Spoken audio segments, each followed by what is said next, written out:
Wake Me Up After the Apocalypse by Evil Goo. Chapter 5, Reunion. Nami ate her helping of mashed cauliflower and fried beans slowly, sitting at the large window separating her from the working doctor and Usopp's motionless body. She ate mechanically, her attention completely devoted to what was going on in the quarantine room. Law presumably had already administered the medication and was waiting for it to take full effect. A person infected by spores could spread them for up to an hour, they guesstimated, after receiving the intravenous solution, which was the reason behind the doctor's continued caution with his rubbery hazard suit.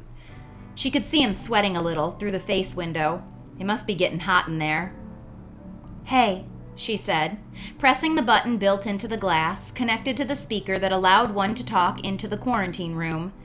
"If you're just going to sit in there and wait, you may as well come out here and eat dinner." Law shook his head, looking annoyed. When did he not? Seemed ready to leave it at that, hesitated, then, with what she imagined was an overdramatic groan, got up and came across the room to the speaker. He pressed the button aggressively. "No, I'll have to retape the suit up, and by the time it's all said and done, it would take longer than an hour." "When do you think he'll wake up in a couple hours if he's going to wake up?" Nami winced, looking a bit scandalized. He noticed. "His vitals are fine. He should wake up. Don't give me that look. Do you want real answers or placating lies? We don't know nearly enough about what the vine does when it connects to humans. We have a sample size of 1 Dion. I could technically tell you then that, based on the data, your friend has a 100% chance of waking up completely healthy. However, that is not how science works." Nami rolled her eyes, interrupting the man in the middle of his logical reasoning. "I get it. Now get over here and eat. I promised Ben." "I will wait here." "Why are you still in that suit anyway? You're not near him now, and we don't have a lot of them." "Easier to disinfect and easier to patch if damaged. I don't want spores burrowing in my clothes." "Running out of women's skinny jeans?" "Running out of everything," he replied fluidly, not rising to her bait. He was used to her shit by now, she imagined. "Fine," she replied, trying to sound casual. "But I can come in what? An hour? You can eat then." The corner of his lips turned up, and she knew that even though it looked sinister, that was his honest attempt at an actual smile. "You can just say you want to be here for your friend. You can come in about 45 more minutes. I'll need to clean this suit again, and then, yes, I'll eat what you brought. If only to protect you from the wrath of Ben." Ben was easily the least intimidating person Nami had ever met. He was beyond a teddy bear. He was a gummy bear. Coming from the scariest person left alive on the planet, this statement was pretty ridiculous. After eating her food, Nami spent time poking around Law's stuff in full, clear-walled view of the doctor, shuffling around his desk and doodling on his notepad with the most ridiculous pen. It had an end shaped like a bear. She was going to make a disparaging comment about the childish instrument when all of a sudden she recalled one of his crew was a bear. She shut her mouth, continuing to invade his space, hoping to find something entertaining that wasn't potentially harmful to joke about. Any reminders of nakama were off limits. He was just so serious all the time. It was hard to find stupid things to chide him for. Her own nakama were all such idiots. Even gruff Zoro had his moments of foolishness, like how he would always get lost, or some of the dumb things that would leave his mouth when getting in fights with Sanji. Laughing and giving each other shit was the status quo, and there was never a day that passed, while at sea at least, where Nami didn't smile and live her best life, just as her mother would have wanted. She missed it. Maybe that was why she hung out with Law so much. Despite his acerbic personality, he was the last remnant, however small and distant, of her past life. He had been a pirate too. Unfortunately, his sense of humor was nowhere near par to the Straw Hats.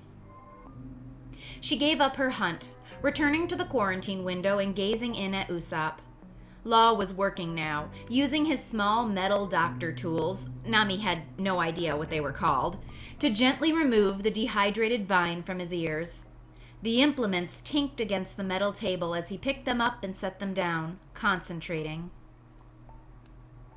Law was just removing the excess before Usopp woke up. Nami imagined it would freak people out to find the thing that attacked them sticking out of their ears, so she appreciated his attentiveness.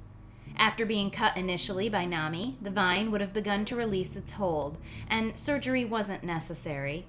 The Redvine couldn't maintain its hold on its victim once the line was cut. It was a small mercy. As long as it wasn't blue. The bluish variety could break off just fine and thrive in the human brain, turning bodies into mindless slaves. She had no idea how that worked. She doubted if Law had any idea how that worked either. They were all flailing helplessly in this new world where the rules seemed to change without rhyme or reason. Finally, after what felt like forever, Law did one more exam and blood test, declaring his patient spore-free and leaving the room to decontaminate his suit like the hypochondriac he had become, with good reason. Nami assumed that was his way of saying she could enter, so she did, pushing the glass door set in the glass wall, creaking it open, and making her way cautiously to Usopp's side. The shushing of the vents and air filters around the room, clearing anything that may have escaped the grasp of the panacea, was the only sound in the cavernous space as Nami took a seat in the lone chair. After a moment's thought, she dragged it closer to the bed, the grinding of wooden legs on tile echoing.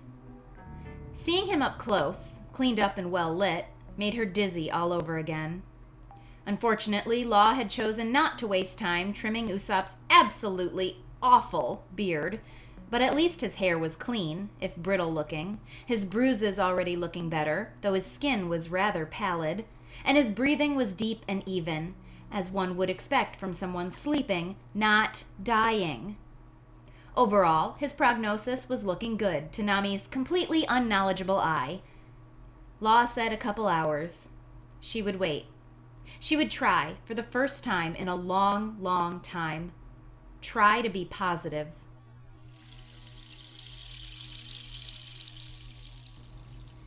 There was a steady electronic humming sound, followed periodically by a mechanical beep.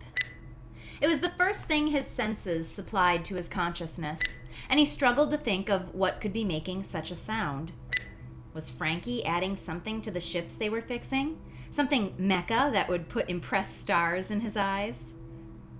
Then, the feel of something cool brushing against his skin. He moved a leg. Sheets, the scent of some sharp cleaning chemical hitting his nose at the same time.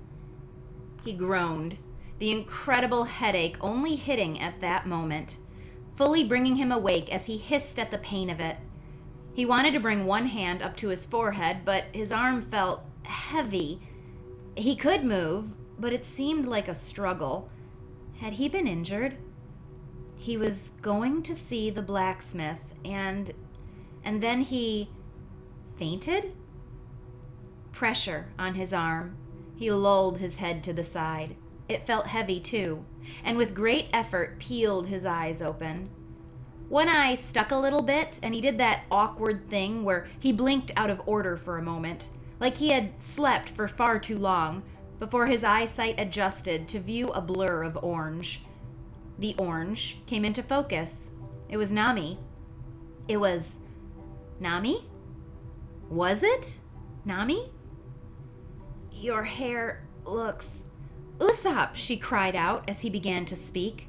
His voice had cracked. His throat felt impossibly dry for some reason.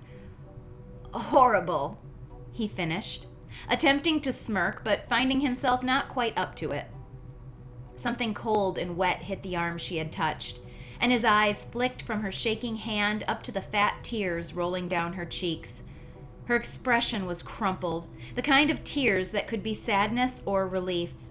The end or the moment of triumph. That was weird. That was wrong.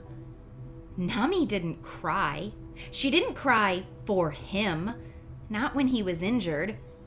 Nami stomped him when he was injured and insisted he do better. Or berated him for being stupid and getting himself hurt in the first place. Only one time did she treat his injuries seriously, Water 7, and he had been bleeding quite profusely by that point. She hadn't even cried then. Was he bleeding now? Was he dying? Panic gripped him at that moment. It could signify nothing good if this slightly off-looking, short-haired Nami was gripping his arm and crying over him, not even bothering to yell at him when he insulted her. Oh, the long nose finally woke up. Another voice, low, baritone, vaguely familiar to Usopp. There was someone else in the room, and Nami looked different, and Usopp was dying. Ah, his heart rate is going up pretty high, the man said. Usopp couldn't find the strength to turn his head to the other side to look at the man, or maybe he was just too terrified to do so. He half expected some monster at this point.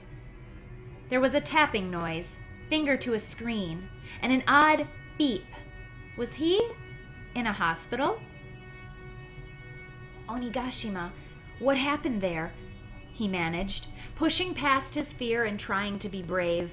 If he was going to die, he would at least get his facts straight first. Nami opened her mouth, her eyes flashing to the man located somewhere on the other side of Usopp, seeming to be at a loss for words.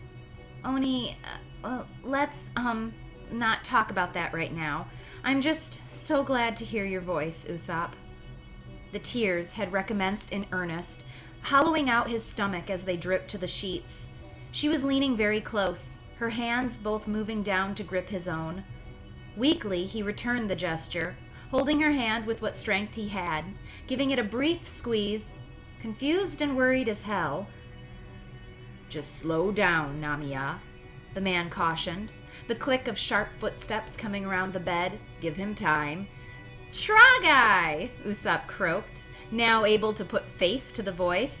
Law, did it go that bad? Did I miss the raid? The man looked much the same as always, unlike Nami. His face was perhaps a little harder, his ever-present sword missing. He was not wearing his Wano clothes. Then again, neither was Nami. She was wearing, well, he didn't know what to call what she was wearing.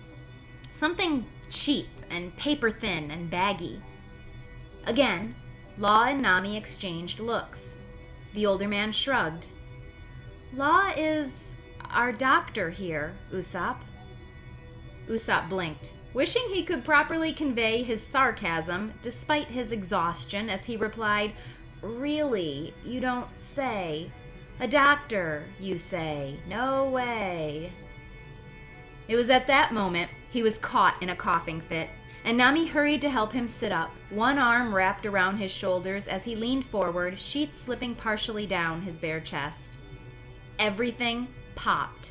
His back, oh God, his back hurt so bad, like 1,000 needles in his skin. He screeched a little, letting his head hang forward bonelessly. Law pushed a glass of water to his lips. When did he get that? Oh, right, powers. And Usopp did his best to drink from it. Half of it dribbled down his front, to be honest, his lips not quite following his commands. He was so sore. He felt like he had really and truly gotten his ass kicked, which made him think of another possibility for his current predicament. Finishing the glass of water and nodding when Law asked if he would like more, he voiced his newest pessimistic theory. Did I get hurt in the raid? Did I get knocked out so hard I lost memories of the fight? It was becoming increasingly clear that he was not, currently, in Wano. His voice was a lot clearer now, though he still felt really tired. In a way, yes, you lost a fight, Nami replied, the exact opposite of anything helpful or useful. And you've been asleep for a long time. Just rest right now, okay? I'll answer your questions later. We have to get you back up to 100%. She was smiling as she said it, but the look was somehow still a little sad, and not just because of the tear tracks marring her otherwise flawless face. After drinking more water, Nami helped him back down to his pillow, the air forced from his lungs in a long and trailing groan of pain as she did so, every vertebrae killing him as they hit the mattress. Is he hurt? I imagine he's just sore from a lack of movement. The plant works in ways I don't fully understand. Normally, someone unconscious that long would be severely atrophied and covered in infected sores. There was something distinctive in the sound of a smack, an open palm to something solid, like a shoulder. Usopp couldn't quite keep his eyes open, so he missed it. He wished he didn't. He loved the idea of Nami smacking down someone as scary as Law. It was funny somehow. Ow, what is your problem, woman? Have some delicacy. I didn't say he was like that. I said normally. Your bedside manner sucks, Law. So, he's okay? Yeah, he's okay. The voices faded, and Usopp felt it was okay to let go a little, hearing those reassuring last words. His eyes stuck closed, and sleep claimed him in moments.